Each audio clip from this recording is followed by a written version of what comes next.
il y a une position de principe qui est celle d'un soutien inébranlable à Israël de la part des États-Unis, de la part des pays de l'OTAN, mais il est vrai qu'il y a des approches différentes quant à l'avenir. Alors, s'agissant de l'Iran, par exemple, eh bien, tout le monde est d'accord pour dire que l'Iran constitue une menace existentielle pour Israël, qu'à aucun moment l'Iran ne devra obtenir l'arme nucléaire, même si on se pose la question de savoir si la capacité d'enrichissement d'uranium a été totalement éliminée ou pas.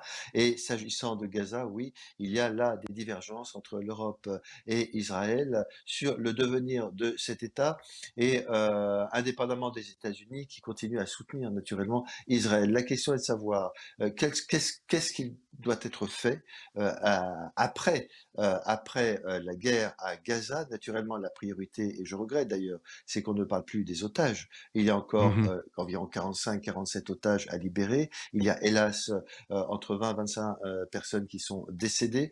Donc tout cela, la priorité, c'est la libération des otages. Ensuite, c'est de savoir que faire avec Gaza après, si un cessez-le-feu était conclu.